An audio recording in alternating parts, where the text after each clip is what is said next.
대해서 생각을 해보겠습니다.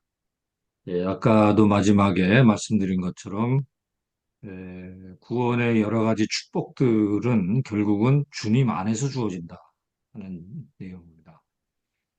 제가 그 저술한 책 중에 총신대학 출판부에서 나온 책 중에 그리스도 안에 있는 구원과 성화 그런 책이 있습니다. 그러니까 구원이라고 하는 것은 주님 안에서 주어진다. 뭐 당연한 얘기지만은요. 그것이 우리 개혁신학의 중요한 강조점이라고 볼 수 있습니다. 성화도 그리스도 안에서 주어진다. 그런 내용이죠. 그렇기 때문에 이 주님과의 연합이라고 하는 개념이 우리 구원론에서 가장 파운데이션이 되는 기초가 되는 그런 개념이라고 볼 수가 있겠습니다. 그래서 연합에 대해서 먼저 살펴보고 그 다음에 소명 중생 이런 부분으로 회심 이런 식으로 넘어가겠습니다. 먼저 이제 연합의 개념을 보면 성경에서 나타난 연합의 개념 크게 세 가지로 생각해 볼 수 있겠는데요. 첫 번째는 구약에서 간단하게 찾아볼 수가 있고요. 그다음에 신약에 오면은 이제 예수님의 가르침 안에서 또 대표적으로 이제 바울의 가르침에서 많이 우리가 찾아볼 수가 있겠습니다. 구약에서의 그 연합의 개념을 보면 한 두 가지 정도 지적을 해볼 수가 있는데요. 첫 번째는 그 언약의 개념에서 생각해 볼 수가 있습니다. 하나님의 백성과 하나님 사이에 언약 관계가 있잖아요. 우리가 이제 이스라엘의 백성들의 삶 중에 보면 1년에 한 번 그 대속죄일이 있습니다.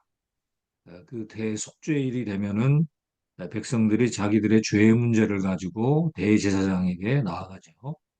그래서 뭐 비둘기라든지 소, 양 이런 걸 가지고 제물로 대제사장에게 갑니다. 그러면은 대제사장이 그것을 받아가지고 지성소로 들어가서 이제 제사를 드리잖아요.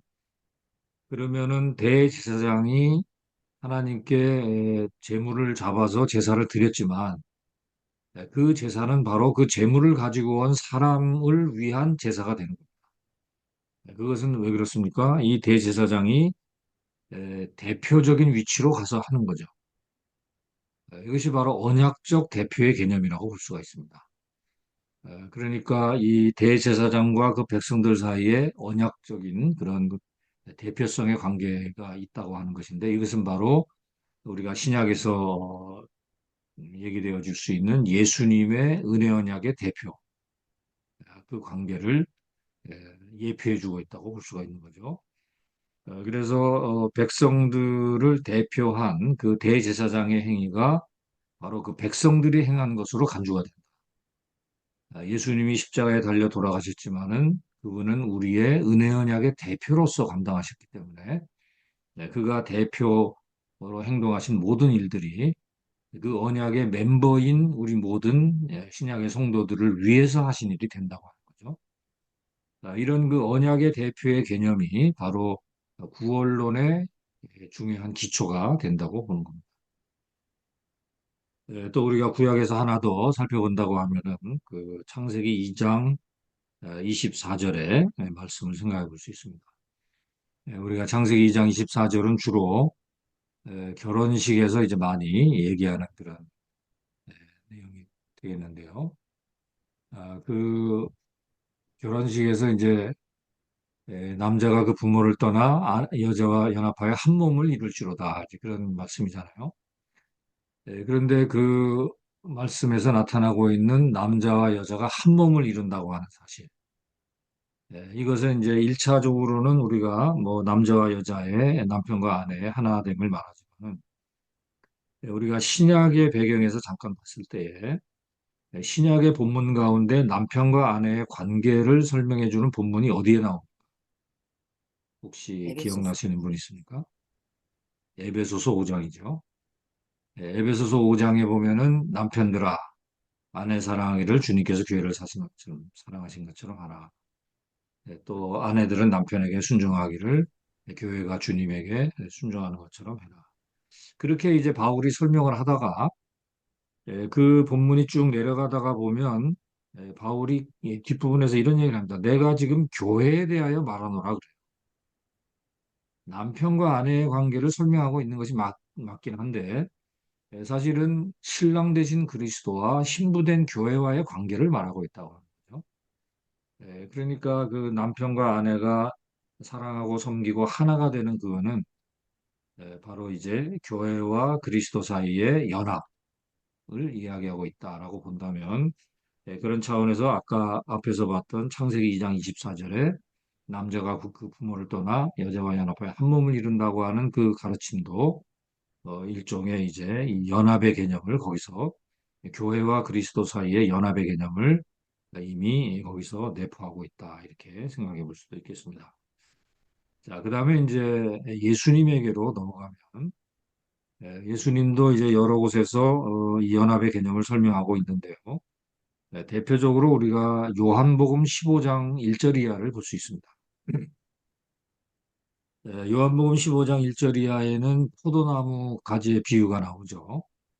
포도나무와 가지의 비유가 나오는데 그 비유에서 나오는 그 농부가 누군가요? 성부 하나님이고 그리고 포도나무는 누군가요? 예수님. 예수님이고 네. 그리고 가지는 바로 제자들하고 우리를 가리킵니다. 그래서 거기서 예수님이 주시는 교훈이 뭐냐?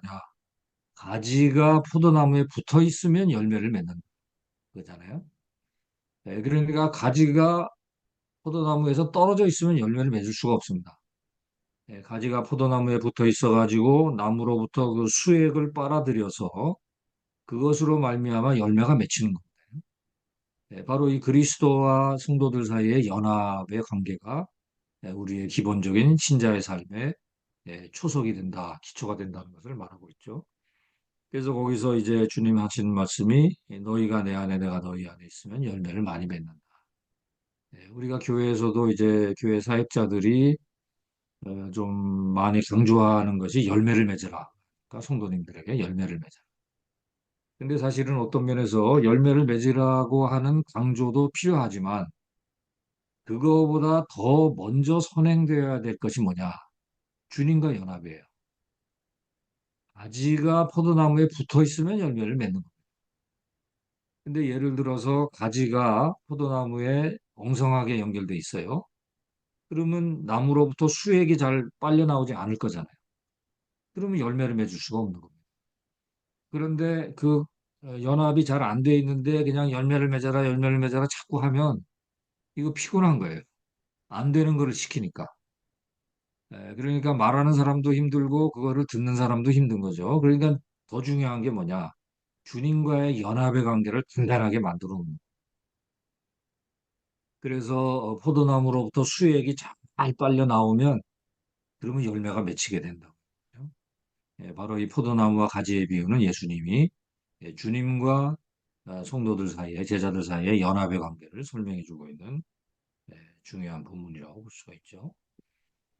그러나 그 외에 신약에서 이 그리스도와의 연합의 관계를 가장 풍부하게 설명해 주고 있는 본문이 바울서신이라고 볼 수 있습니다.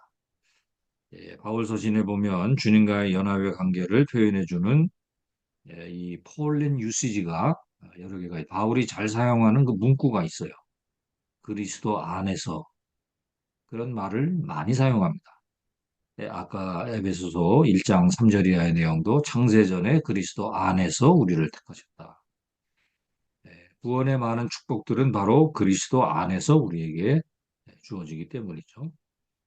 또 다른 데 보면은 그리스도와 함께 그런 표현이 나옵니다. 또 그리스도 순 그리스도 로마서 6장 4절 이하에 보면 그리스도와 함께 십자가에 못 박히고 그리스도와 함께 죽고 그리스도와 함께 살고 우리의 몸이 주님과 함께 십자가에 못 박혔다. 이런 본문들이 에베소서 2장 6절에도 나오고 또 골로새서 3장 1절 이하의 본문 속에서 나옵니다. 그래서 이 사도 바울은 이 바울서신에서 여러 본문에서 이 주님과의 연합이라고 하는 중요한 그 가르침을 설명해주고 있는 것을 보게 되는데요. 바울이 바로 이러한 그 중요한 기독교의 가르침을 어디에서부터 받았을까 하는 것을 우리가 생각해 볼 수 있습니다. 그거는 바로 바울이 예수님을 만난 사건입니다. 여러분, 바울이 예수님 처음 만난 사건이 나오는지 아세요? 신약 성경에 네, 보면 사도행전에 나오죠. 네. 사도행전 9장에 거기 보면 바울이 다메섹 도상으로 가는 그 길에서 하늘로부터 빛이 비춰집니다. 그래가지고 깜짝 놀랐는데 예수님이 말씀하시죠. 나는 내가 핍박하는 예수다. 이 바울은 이거 갑자기 이게 누구시냐 물어보니까 예수님이 내가 나는 핍박. 내가 핍박하는 예수다 그랬어요. 그런데 이 바울이 교회를 많이 핍박했거든요. 스데반도 순교당하고 또 예루살렘에서 뿐만 아니라 다메섹에 가서도 또 이제 핍박하려고 가는데 예수님이 하시는 말씀이 뭐예요? 나는 네가 핍박하는 예수다 그랬어요. 근데 이 사도 바울이 예수님을 핍박한 적이 없습니다. 바울이 핍박한 대상은 누구예요? 교회. 신약의 교회를 핍박한 거죠. 그런데 예수님 뭐라 그랬어요? 나는 네가 핍박하는 예수다 그랬어요. 무슨 말입니까? 바로 교회가 예수님이라고 하는 말. 예수님하고 교회가 연합되었기 때문에 바울이 교회를 핍박했지만은 예수님은 내가 핍박받은 거다 이렇게 얘기하고 있다고 합니다. 그러니까 바울은 그 다메섹 도상에서의 회심의 경험을 통해서 주님과 그리스도와의 연합의 중요한 그 계시를 받은 거예요. 바로 이 바울의 이 계시에 관해서 이제 연구한 유명한 신학자가 두 명 있습니다. 한 분은 미국의 웨스트민스터 신학교의 신약 교수인 그레이션 메이첸 박사가 바울의 종교의 기원이라고 하는 책을 썼어요. 논문을 썼어요. 박사학위 논문이죠. 최근에는 김세윤 박사님이 우리 한국의 그 김세윤 박사님이 그 바로 그 사건을 가지고 또 예, 박사 논문을 썼습니다. 아무튼지 이 바울이 담에색 도상에서 만난 그 주님의 음성을 통해서 들은 계시의 내용은 바로 주님과 그리스도 안의 연합이에요. 주님과 성도들 사이의 그 연합의 관계.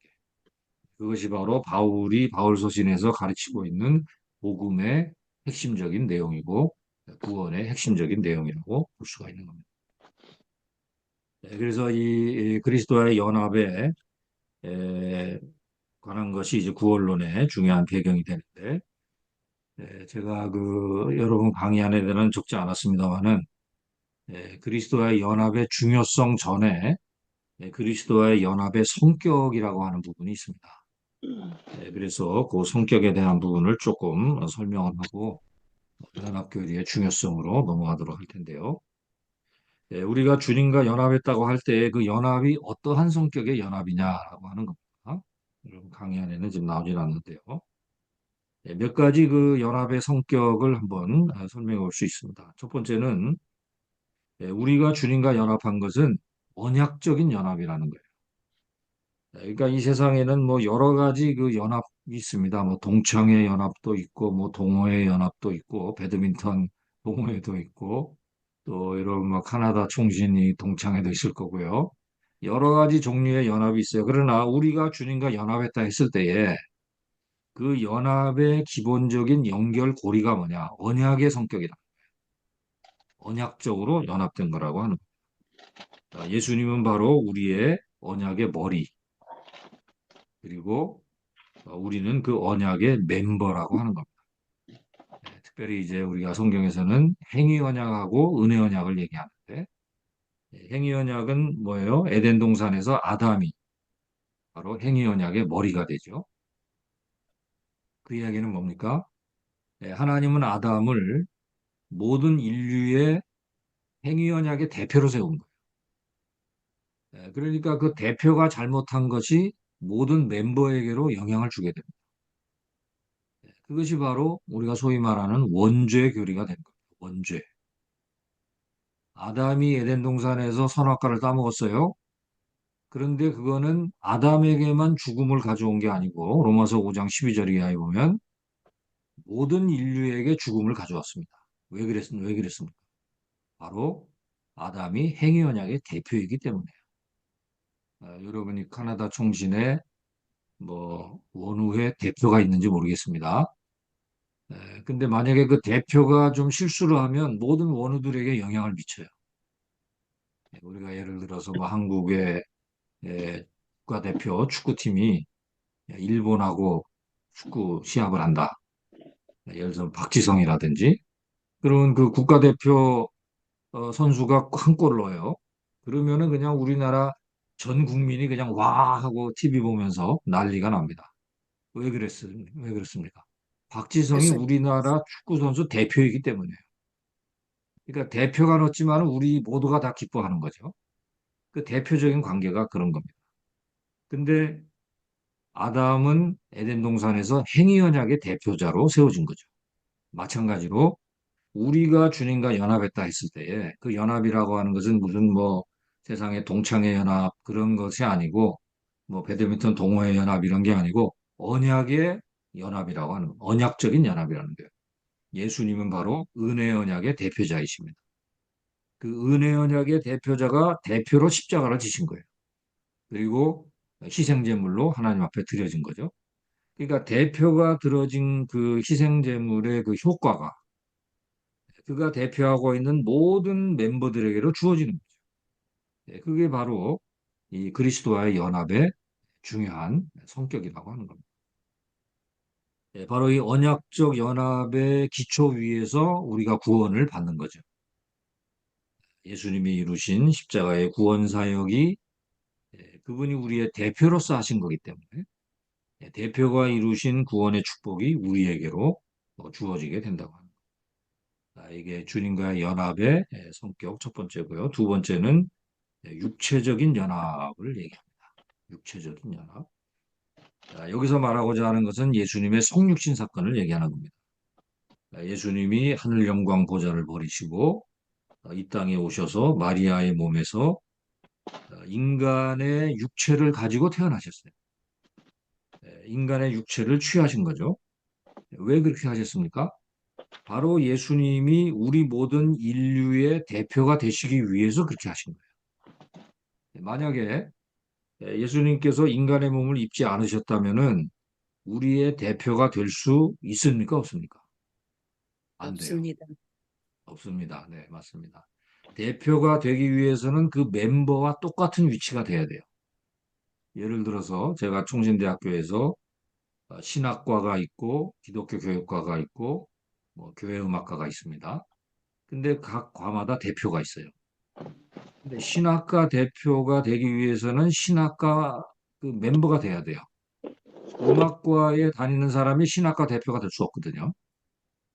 그러니까 예수님이 우리 인류의 하나님의 백성들의 대표가 되기 위해서는 인간의 몸을 입고 이 땅에 오셨어야만 했다는 겁니다. 그래서 그러한 의미에서 육체적인 연합이 있다는 것을 얘기하는 겁니다. 그 다음에 세 번째는 이 전포괄적인 연합이다 하는 것을 얘기합니다. 이거는 이제 앞에서 잠깐 얘기했습니다만은 바울 서신에 보면 우리가 주님과 연합하는데 그분의 십자가에 못 박히신 것 같이 우리의 죄의 몸이 못 박혔다. 그분의 장사되심도 우리가 연합했다. 그분의 죽음도 우리가 연합. 그분의 부활하심도 우리가 그분과 함께 연합함으로 우리가 그분과 함께 살아났다. 그분과 함께 에베소서 2장에 보면 하늘에 앉혀졌다. 또 골로새서 3장에 보면 그분과 함께 영광 중에 나타날 것이다. 3장 4절에 보면 그렇게 나와요. 그러니까 우리가 주님과의 연합이라고 하는 것은 주님이 이 땅에 오셔서 걸어가셨던 구속사역의 모든 과정을 다 포함하는 연합이라고 하는 거예요. 예수님의 죽음과 함께 우리도 죽고, 우리의 죄의 몸이 죽고, 주님과 함께 우리가 장사되고, 주님과 함께 십자가에 못 박히고, 주님과 함께 우리가 부활하고, 주님과 함께 하늘 영광 보좌에 앉혀지고, 주님과 함께 마지막에 영광 중에 나타날 것이다. 재림까지 우리는 주님의 구속의 모든 과정을 다 포괄하는 이 전포괄적인 연합을 누리게 된다고 하는 겁니다. 그게 바로 구원이라고 하는 거예요. 그 다음에 이제 네 번째는 우리가 그리스도와의 연합을 이 공동체적인 연합이다 하는 점을 얘기합니다. 공동체. 어떤 사람들은 이제 주님과 연합을 이야기하면 이 어떤 개인적인 신비적인 연합을 생각합니다. 물론 이제 기독교는 신비의 종교입니다. 그래서 뭐 사도 바울도 삼층천에 갔다 그러고 우리가 개인적으로 이제 그런 체험을 할 수가 있죠. 그러나 우리가 주님과 연합했을 때에 제가 이게 배터리가 부족하다고 나오는데 죄송합니다. 이거 저걸 전원을 좀 껴야 되겠습니다. 잠깐만요.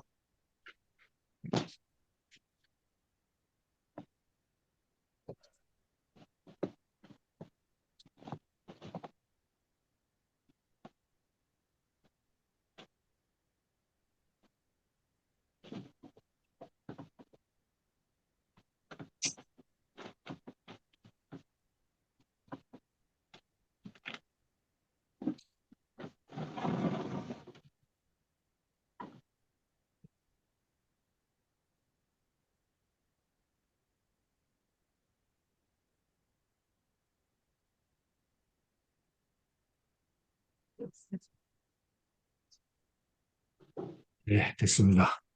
죄송합니다. 그래서 이제 그 그리스도와의 연합의 성격, 이제 그 우리가 일반적으로 이제 어떤 신비적인 연합을 생각하는 경우가 있어요. 그래서 뭐 입신된다든지 뭐 무아지경에 빠진다든지 뭐 이런 생각을 이제 주님과의 연합을 얘기할 때 이제 하기가 쉬운데요. 성경에서 말하는 이제 주님과의 연합은 그런 어떤 그 신비적인 체험의 차원, 그러니까 자아를 잃어버리는 그런 개념이 아니고요. 우리가 주님과 연합했다 하더라도 우리와 주님과는 인격적으로 다릅니다. 주님은 따로 계시고 우리가 개인적인 개체가 또 따로 있어요. 그런데 연합이 되는 거죠. 아까 말한 언약적인 연합의 개념이라고 하는 겁니다. 그래서 어떤 그 자아를 잃어버리고 뭐 무아지경에 빠지고 그런 의미로 생각해서는 안 된다고 하는 거죠. 그리고 또 하나 이제 성경에서 말하고 있는 중요한 개념은 공동체적인 연합이라는 것을 말합니다. 그러니까 우리가 주님과 교회와의 연합, 물론 개인도 이제 연합이 들어가긴 하지만은 이 공동체적인 의미, 그런 부분이 있다고 하는 것을 생각하셔야 되고요. 또 하나는 영원한 연합이다. 이렇게 말할 수 있습니다. 우리가 주님과 연합하게 되는 것은 이제 로마서 8장 31절 이하의 내용에 나와 있는 것과 같이 우리가 주님과 연합한 그 연합에서 끊을 수 있는 것은 아무것도 없다. 예, 분란이나 공고나 기근이나 핍박이나 칼이라 이 땅에 있는 것이나 하늘에 있는 것이나 그 어느 것도 우리를 그리스도의 사랑에서 끊을 수 없다. 이게 영원히 간다는 거. 주님과 우리가 한번 연합되면 이 연합이라고 하는 것이 그냥 왔다 갔다 하고 이제 바뀌고 그런 것이 아니고 이거는 영원토록 가는 연합이다. 이것을 이제 말하고 있습니다.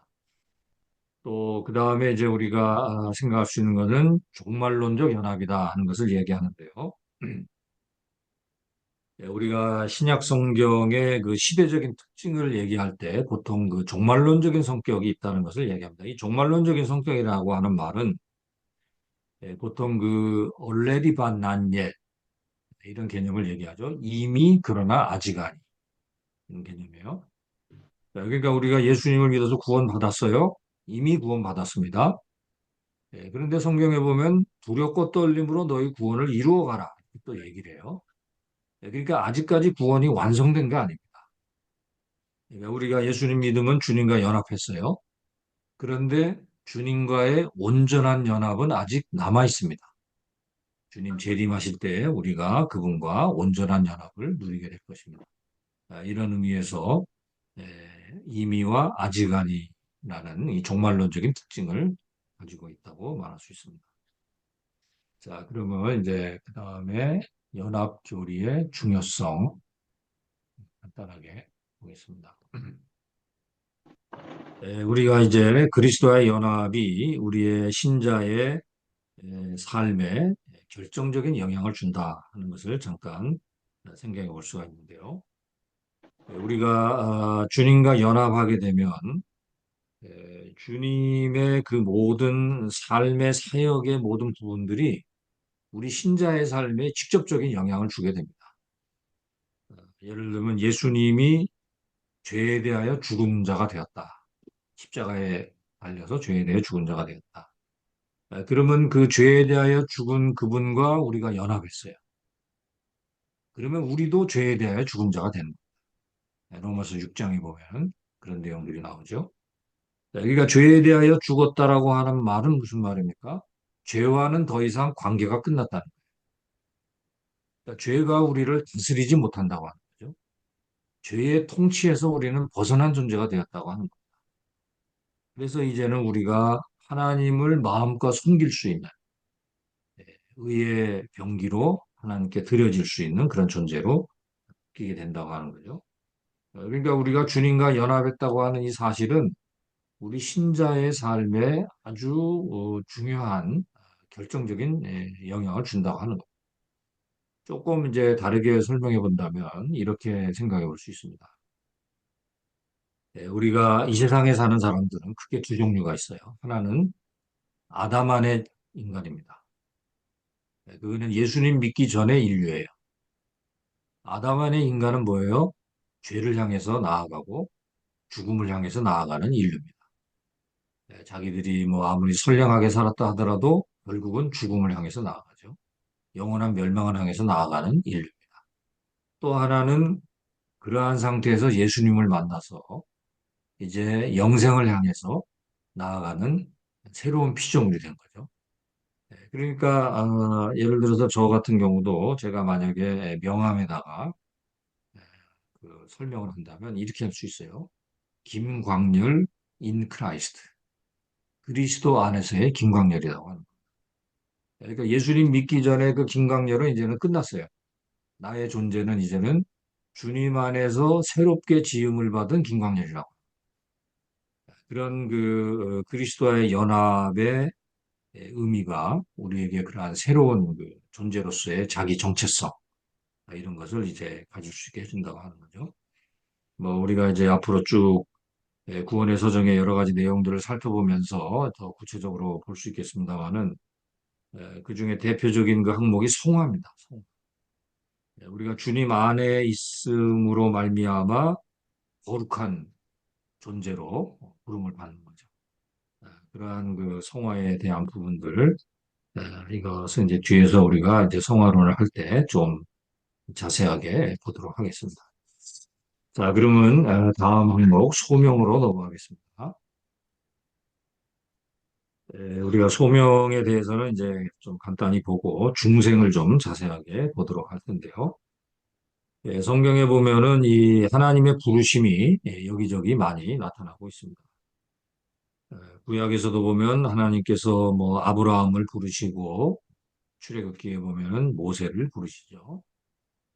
또 우리가 그 출애굽 사건을 보면 이 출애굽 사건이라고 하는 거는 개인을 부르신 사건이라기보다도 이스라엘 전체 이스라엘 그 민족을 부르신 사건. 그러니까 하나님은 개인을 부르기도 하시고 공동체를 부르기도 하시고 구약의 여러 곳에서 하나님의 부르심의 내용들이 나타나고 있죠. 또 신약에도 와 보면 로마서 1장 6절 7절인데 보면 로마에 있는 성도들을 이제 바울이 말하기를 성도로 부르심을 입은 자들이다. 그렇게 얘기합니다. 로마에서 성도로 부르심을 자들이라고 그렇게 얘기하죠. 근데 이 부르심, 이 소명이라고 하는 거는 두 가지 종류를 우리가 얘기할 수 있는데 하나는 보편적 소명이고 또 하나는 유효적 소명이라고 말할 수 있습니다. 우리가 근데 한 가지 오해는 이 보편적 부름은 자연 계시로부터 오고 유효적 소명이라고 하는 것은 특별 계시로부터 온다. 이렇게 오해할 수가 있는데요. 사실은 이 두 가지가 다 특별 계시로부터 옵니다. 그래서 이 보편적 소명이라고 하는 것은 뭐냐면 이거는 모든 사람들에게 열려져 있는 하나님의 부르심이라고 볼 수 있어요. 그러나 유효적 소명이라고 하는 것은 하나님이 택하신 자들, 하나님의 백성들에게만 주어지는 부르심이라고 말할 수가 있겠습니다. 예를 들어 보면 우리가 마태복음 28장 18절 이하에 주님의 마지막 지상명령이 나오죠. 예수님께서 뭐라고 말씀하십니까? 너희는 가서 모든 족속으로 제자를 삼아 아버지의 아들과 성령의 이름으로 세례를 줘라. 그러면은 이제 선교사님들이 또 우리가 이제 여러 민족과 많은 사람들에게 나가서 예수님의 복음을 증거합니다. 많은 사람들을 주님에게로 초청해요. 거기에서 그 복음의 초청을 받은 모든 사람들, 그분들에게 이 보편적 부름이 주어지는 거예요. 그런데 그 부름을 받은 사람들 중에서 주님께로 나오는 사람들에게 주어진 부름, 그것이 유효적 소명이라고 합니다. 그러니까 하나님께서 사도행전 17장 30절에도 보면 이렇게 얘기합니다. 바울이 말하는데 어디든지 사람을 다 명하여 회개하라 하셨다. 아덴에서 이제 하는 말이죠. 그래서 이제 모든 사람들에게 회개의 메시지를 줍니다. 그러니까 그 사람들이 다 보편적인 부름을 받는 거죠. 근데 그들 중에서 회개로 열매를 맺는 사람들에게 주어진 부름, 그게 유효적 부름이라고 보는 거예요. 아까 말했던 로마서 1장 6절, 7절에서 바울이 말했던 로마의 성도들, 하나님이 성도로 부르심을 받은 너희들이라고 할 때의 그 부름은 유효적 소명. 로마에 있는 성도들이 부름받았던 거죠. 우리가 또 로마서 8장 30절에 보면 하나님께서 미리 정하신 자들을 부르신 자들을 의롭다 하시고 의롭다 하신 자들을 영화롭게 하셨다. 거기에서 말하고 있는 부름, 그거는 유효적 부름이 되는 겁니다. 왜냐하면 미리 정하신 자들을 부르셨고 부르신 자들을 의롭다 하시고 또 영화의 자리에 가는 그런 부름을 이제 유효적 소명이라고 볼 수 있는 거죠. 이 부르심, 하나님의 그 소명에서 우리가 한 몇 가지 하나님에 관한 특징을 지적을 해볼 수가 있는데요. 첫 번째는 이 성부의 소명 안에서 하나님의 은혜를 만나게 됩니다. 하나님의 부르심은 바로 하나님의 이 무조건적인 선택에 기초한 부르심이기 때문에 하나님은 우리를 부르실 때에 어떤 조건을 보고 부르신 게 아니죠. 우리가 뭐 얼굴이 잘생겼다든지, 우리가 뭐 머리가 좋다든지, 돈이 많다든지, 그런 조건이 아니라 하나님은 무조건적인 은혜로 우리를 부르셨다고 하는 거예요. 그러니까 이 소명에서는 하나님의 은혜가 나타나는 거죠. 우리가 하나님의 은혜를 만나게 되는 것입니다. 우리가 예를 들어서 성경에 보면 하나님이 아브라함을 부르셨어요. 아브라함이 부름을 받을 때에 사실 아브라함이 어떤 자격이 있는 게 아니고 아브라함은 오히려 우상을 섬기던 집안에 살던 사람이었어요. 아버지가 하던 그 우상 업무에 아브라함도 뭐 역할을 했겠죠. 그런 자격이 있는 사람이 아니라 무조건적인 하나님의 은혜로 아브라함을 부르셨고 우리도 역시 마찬가지로 아무런 자격이 없지만은 하나님의 은혜로 우리를 부르셨다고 하는 거죠. 그래서 첫 번째로 소명 안에는 하나님의 은혜가 표현되고 있다. 두 번째는 하나님의 능력이 표현되고 있다고 볼 수 있습니다. 자, 이거는 유효적 소명의 관점에서 말할 수가 있는 겁니다. 하나님이 우리를 한번 부르시면 반드시 우리를 구원의 자리로 이끌어 주신다. 그런 능력이 있는 분이시다. 예, 그렇기 때문에 우리가 그 유효적 소명의 관점에서 봤을 때 하나님의 그 능력이 예, 소명 안에서 확인될 수 있다고 보는 겁니다. 마지막으로 세 번째는 소명 안에서 하나님의 선하심을 우리가 만나게 된다고 하는 겁니다. 하나님의 그 부르심의 내용 속에는 뭐가 있습니까? 죄악 가운데 멸망으로 향하고 있는 그 인류를 구원하시고자 하는 하나님의 선한 뜻이 그 안에 담겨 있는 거죠. 그래서 하나님의 부르심 안에서 우리는 하나님의 선하심을 만나게 된다고 볼 수 있겠습니다. 자, 소명은 그 정도 하고 이제 중생으로 넘어가겠습니다. 중생 안에는 이제 여러 가지 내용들이 포함되는데 하나씩 보도록 하겠습니다. 자, 먼저는 이제 중생에 대한 다양한 이해들을 생각해 볼 수 있습니다. 우리가 개신교 안에 이제 몇 가지의 그 대표적인 입장들을 한번 살펴볼 텐데요. 첫 번째는 그 종교개혁 시대 이전에 있었던 로마 카톨릭의 이해를 생각을 해볼 수 있습니다. 로마 카톨릭은 아까도 이제 앞부분에서 비비 워필드의 구원의 계획에서 설명을 간략하게만 했는데요. 이 로마 카톨릭의 신학의 성격을 우리가 보통 그 사제주의라고 말합니다. 세세르 도탈리즘. 이거는 그 교회의 역할을 강조하는 중생관입니다. 혹은 신분위의 역할을 강조하는 중생관이에요. 또 다른 말로 하면은 성례. 교회에서 행해지는 그 성례를 통해서 중생의 역사가 주어진다고 보는 겁니다. 그래서 우리가 보통 그 예로 드는 것 중에 중세시대의 신부님이 대중목욕탕에 가서 목욕을 하셨어요. 근데 목욕을 하다가 이제 이렇게 손을 이렇게 하다가 손끝에 물이 날아가 가지고 앞에 앉아 있는 평신도 머리에 떨어졌습니다. 그러면은 바로 이제 그 사람에게 이 성례의 그 은혜가 주어진다. 뭐 이런 식의 이제 설명을 하는 거죠. 그러니까 성례 자체가 어떤 그 중생의 역사를 일으킨다라고 보는 이제 그런 관점이라고 보는 겁니다. 그러나 우리 종교개혁자들은 이 성례의 그 행위가 중생의 역사를 일으키는 게 아니고 중생이라고 하는 것은 바로 성령의 역사로 주어진다는 것을 종교개혁자들이 얘기했습니다. 그래서 우리가 그 중생을 설명하는 성경의 본문 중에 요한복음 3장에 있죠. 예, 예수님이 말씀하시기를 물과 성령으로 거듭나야 하나님 나라를 볼 수 있다. 이렇게 얘기합니다. 거기서 말하고 있는 물과 성령, 영어로는 by water and spirit인데, 거기에서 이제 로마 카톨릭은 이 예전주의는 워터를 강조합니다. 그래서 로마 카톨릭 교회에서 성례를 행할 때에 신부님이 성도들의 머리에 떨어뜨리는 그 성수, 그 성수가 머리에 떨어질 때 중생의 역사가 일어난다고 보는 거예요. 그러니까 중생이라고 하는 거는 그 바로 신부님이 시행하는 성례에 참여함으로 주어진다. 라는 거 이제 보는 것이 중세 로마 카톨릭의 그런 관점이라고 보는 거죠.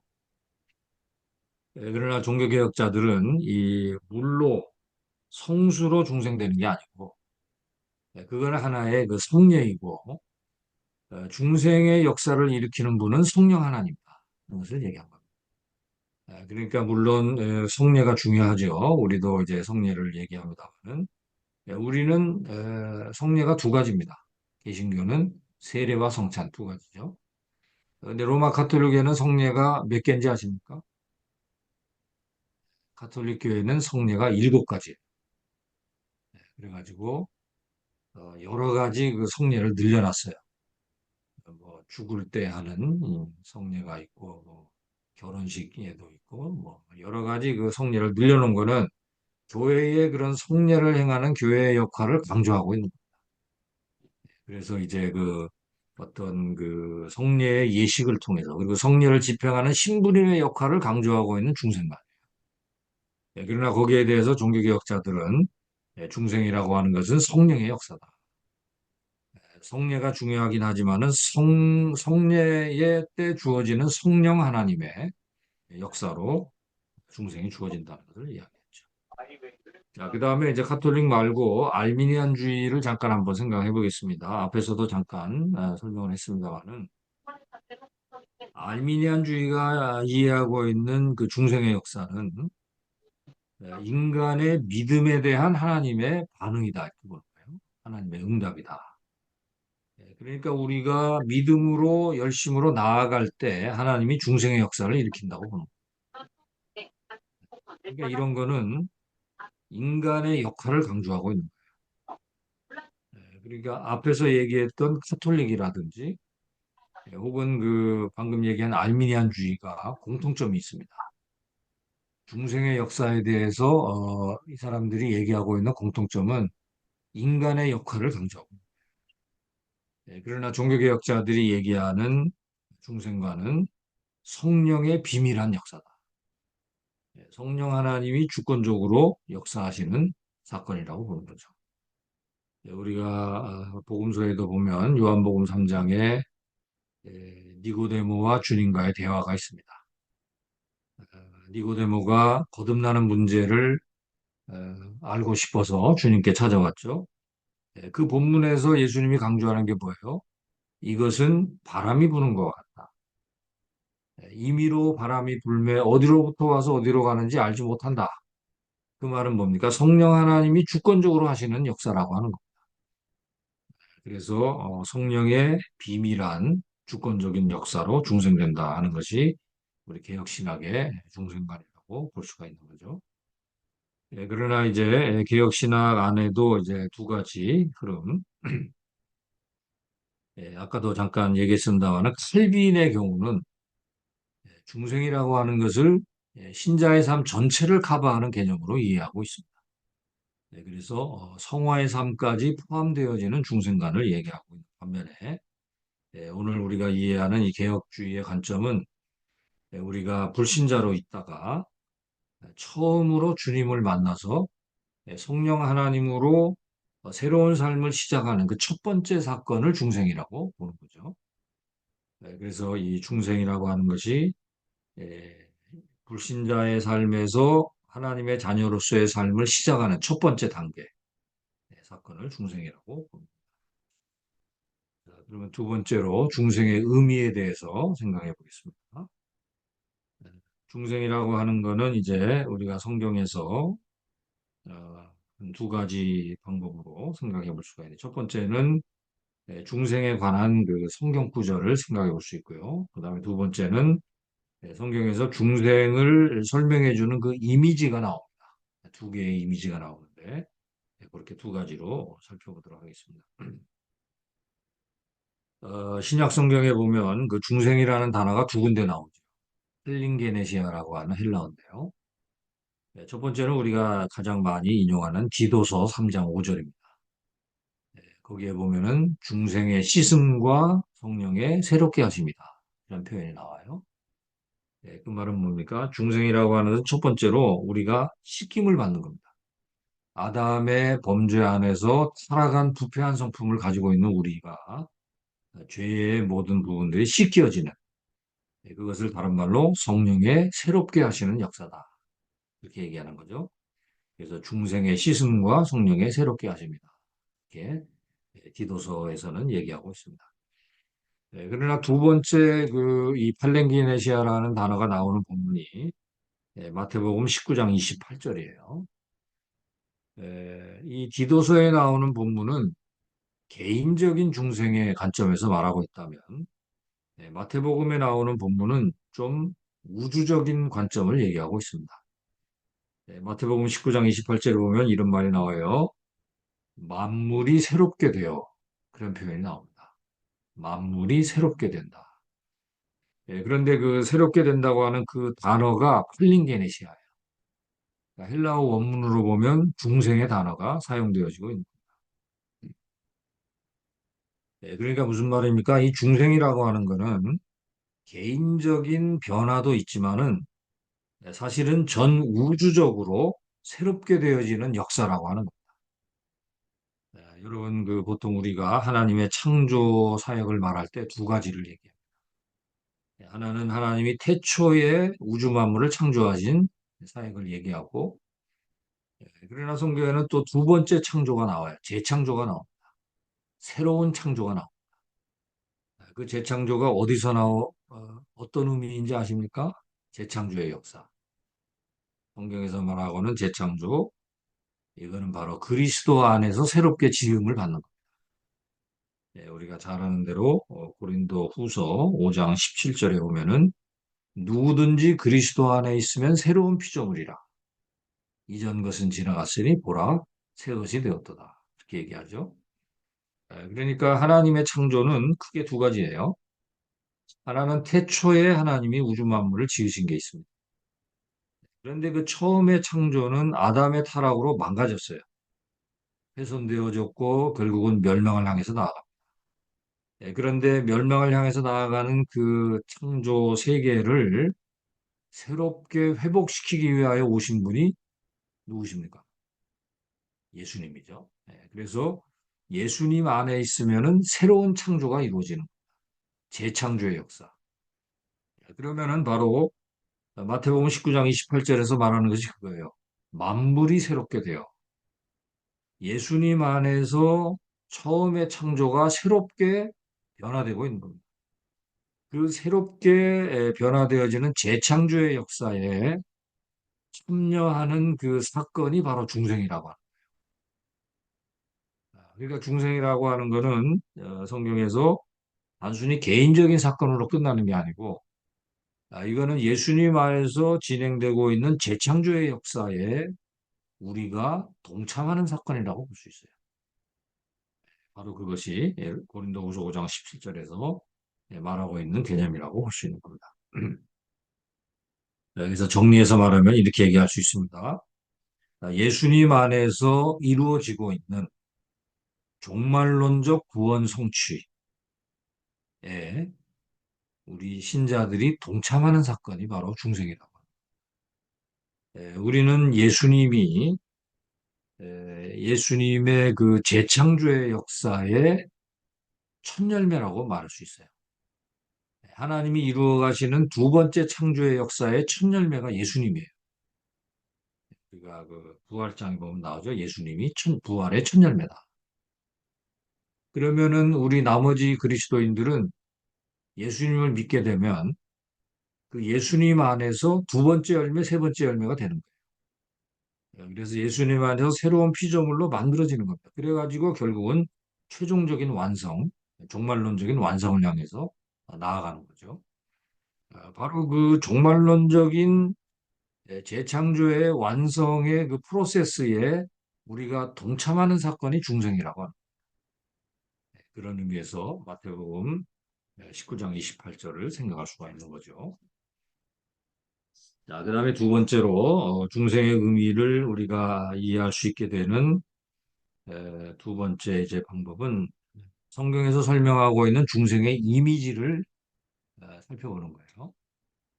아까도 말씀드린 것처럼 두 가지의 이미지가 나타나고 있는데 첫 번째는 조금 전에 말씀드린 고린도후서 5장 17절에서 말하고 있는 새로운 피조물입니다. 고린도후서 5장 17절 누구든지 그리스도 안에 있으면 새로운 피조물이라. 이전 것은 지나갔으니 보라 새 것이 되었도다. 이게 뭐예요? 중생을 말하고 있는 거죠. 새로운 피조물로 태어나는 사건이 바로 중생이라고 하는 겁니다. 그다음에 또 하나는 부활의 이미지가 성경에서 제시가 됩니다. 에베소서 2장 1절 이하에 보면은 그리스도와 함께 살리셨다. 그런 표현이 나와요. 에베소서 2장 1절에 보면은 허물과 죄로 죽었던 너희를 살리셨다. 그런 말이 나옵니다.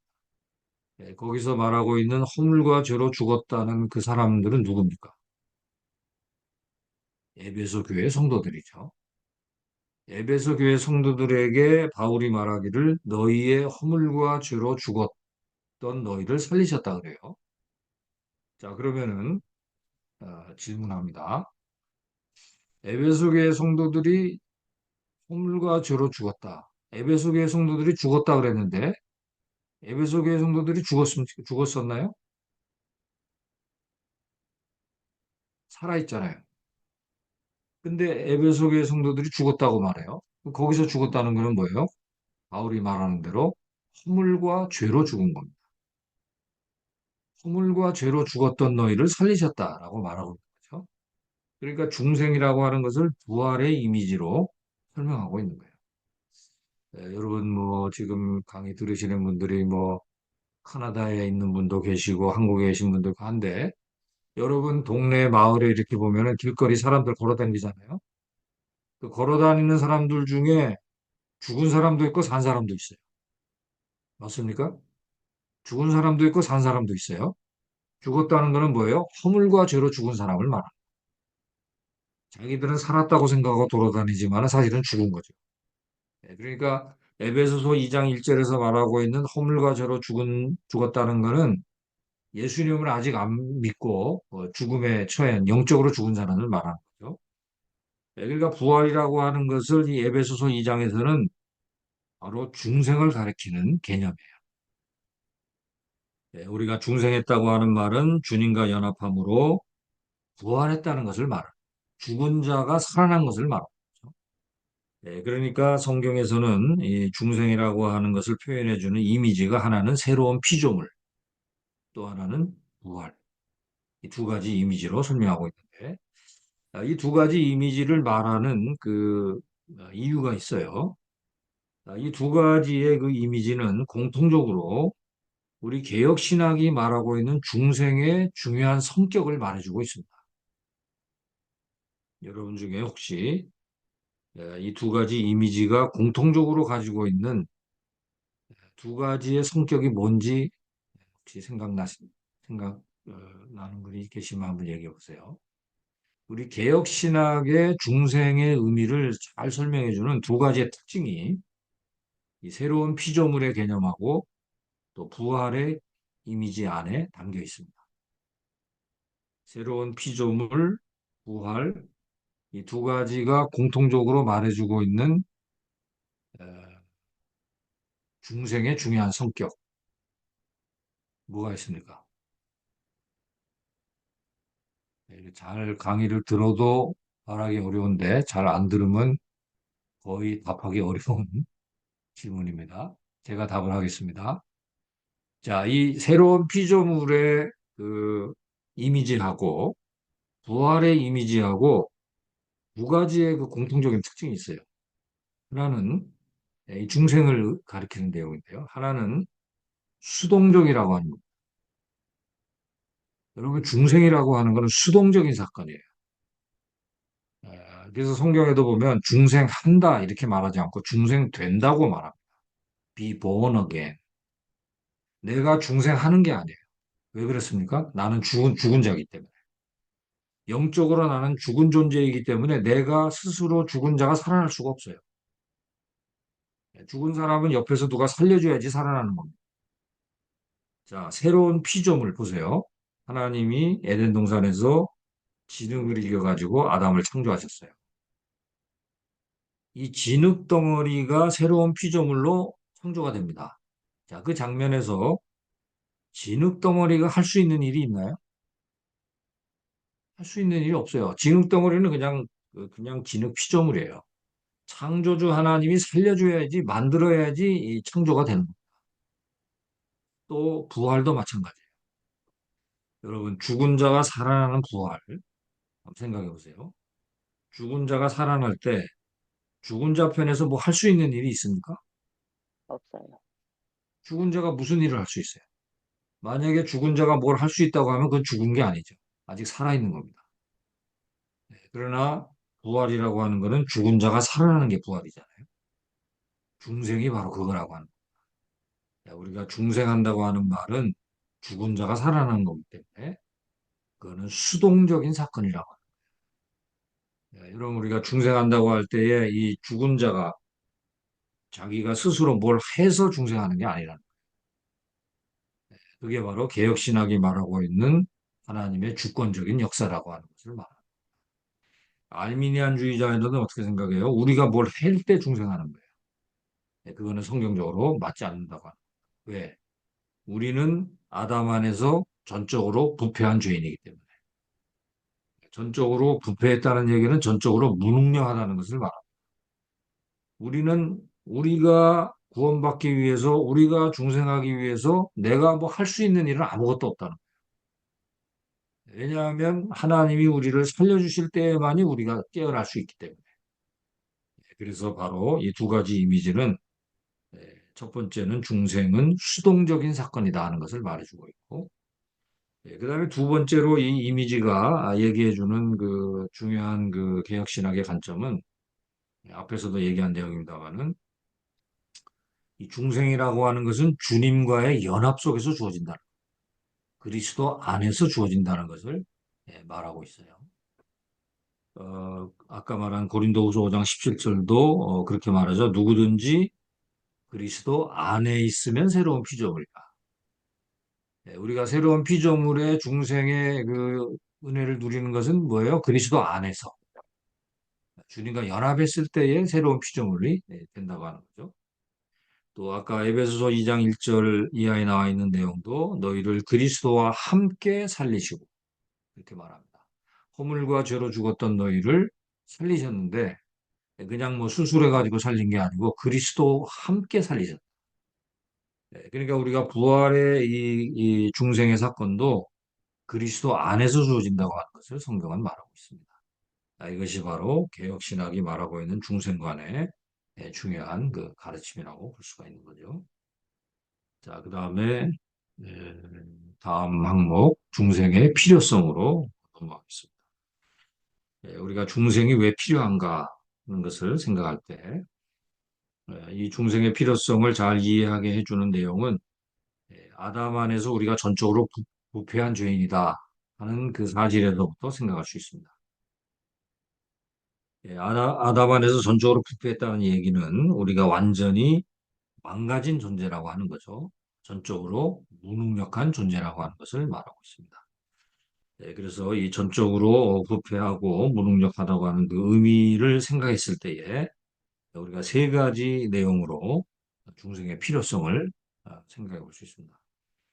첫 번째는 아담 안에서 부패한 죄인은 육적인 존재입니다. 성경이 말하고 있는 그 육적 존재. 성경에는 영적 존재가 있고 육적인 존재라는 것을 말해요. 그러나 이것을 우리가 헬라의 그 이원론적인 관점으로 생각하면 안 됩니다.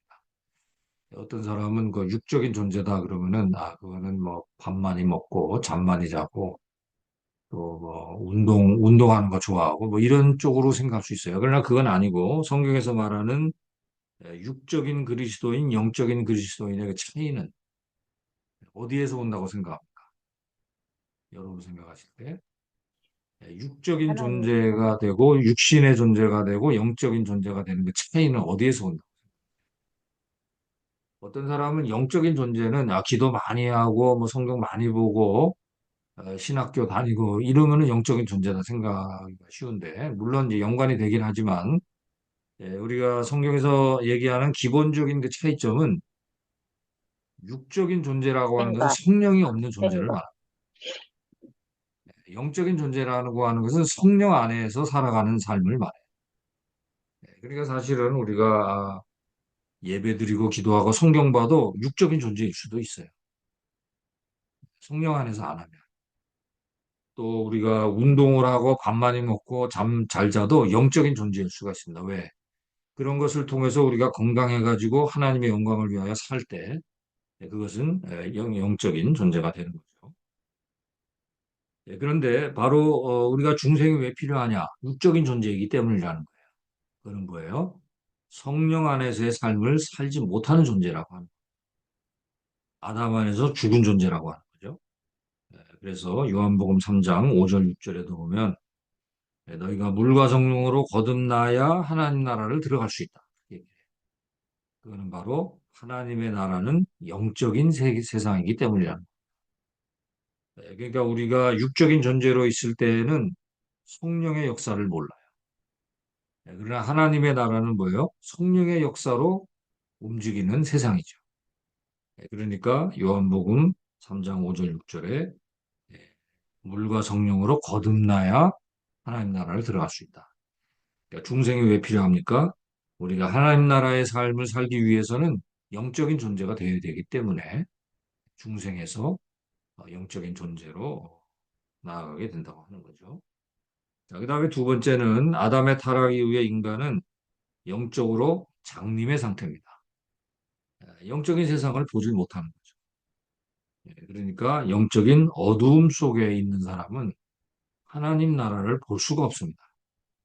그래서 요한복음 3장 3절에 보면 물과 성령으로 거듭나지 아니하면 하나님 나라를 볼 수 없다. 그러니까 하나님 나라를 볼 수 있는 그런 눈을 열어주기 위해서 중생해야 된다고 하는 거예요. 그러니까 중생이 왜 필요하냐? 우리가 하나님 나라를 볼 수 있는 눈을 열기 위해서 중생이 필요하다고 보는 거죠. 자, 그다음에 마지막으로 중생의 필요성은 인간은 스스로의 능력으로 하나님 나라에 들어갈 수 없기 때문에 중생이 필요하다고 하는 겁니다.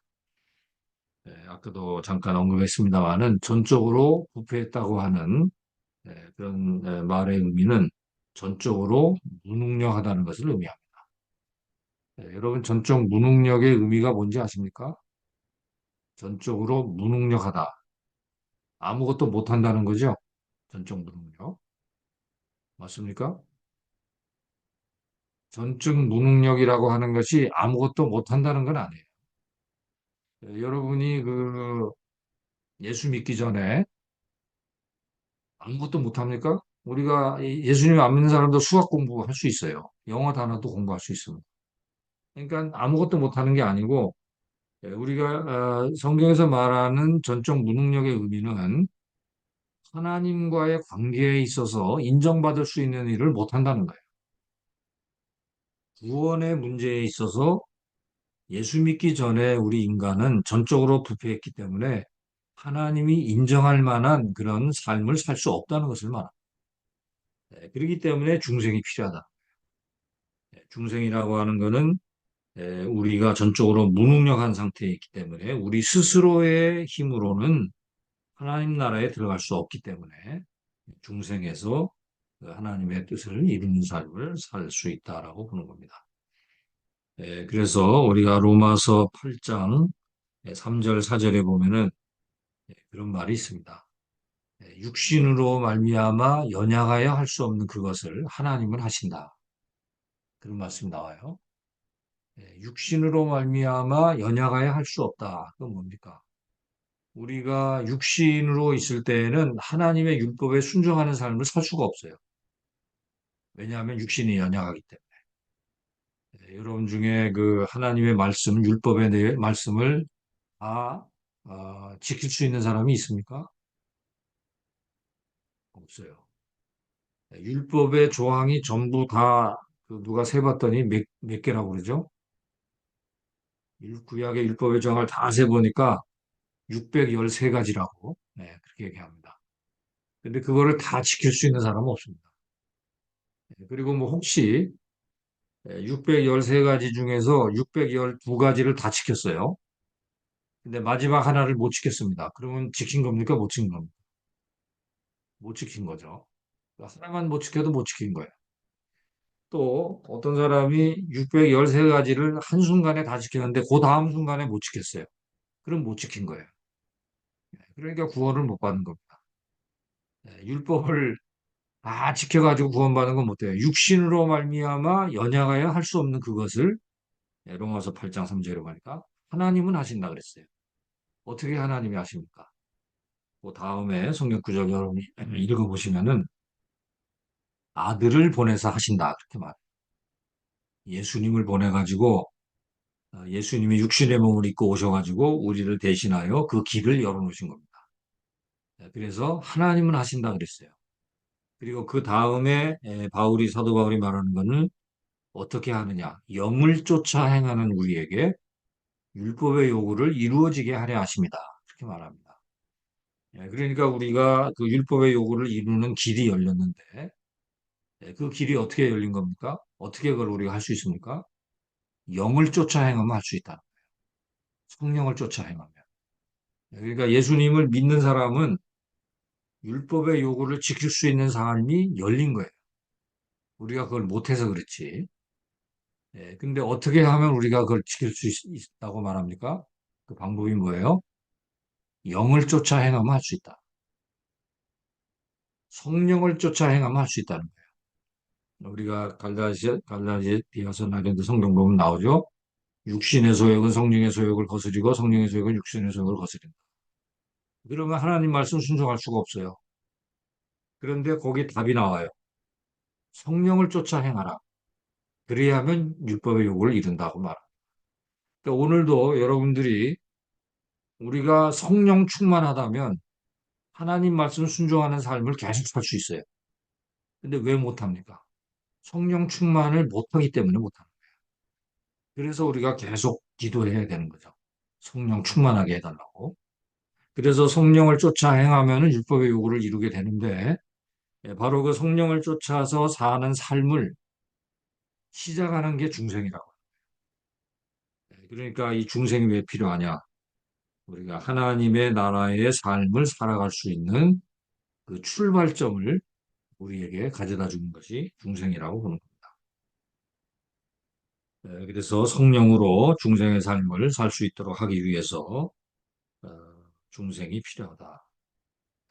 그 다음 항목에 나와 있는 내용은 요거는 그냥 잠깐 할 수가 없는 내용입니다. 요거는 좀 길게 가기 때문에 요거는 오늘 못할 것 같아요. 그래서 중생의 회심, 중생과 회심과의 관계인데 먼저 간단하게만 제가 맛보기로 말씀드리면은 이런 내용입니다. 좀 길게 하기 때문에 다 오늘은 못해요. 여러분 중생하고 회심을 아까도 초대에 말씀드릴 때 회심 안에는 믿음과 회개가 있다고 얘기합니다. 회심 안에는 믿음과 회개가 있어요. 근데 이 회심을 경험하기 위해서는 중생이 먼저 있어야 돼요.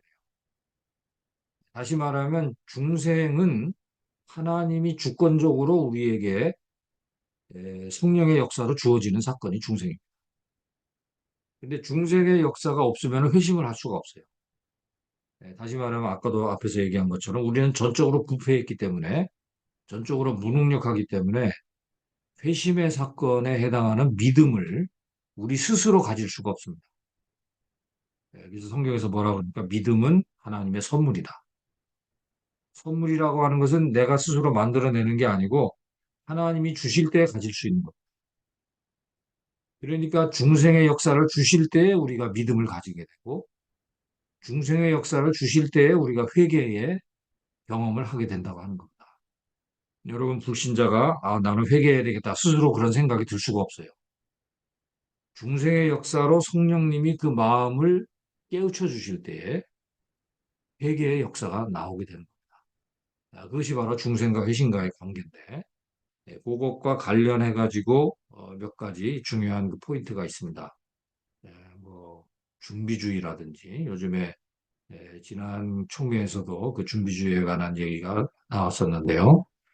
그 준비주의에 대한 부분이라든지 좀 관련된 내용들이 있는데 요건 좀 설명이 필요하기 때문에 요거는 뭐 다음에 기회가 주어지면 설명하도록 하겠습니다. 오늘은 여기까지 중생의 필요성까지만 강의하도록 하겠습니다. 자, 그럼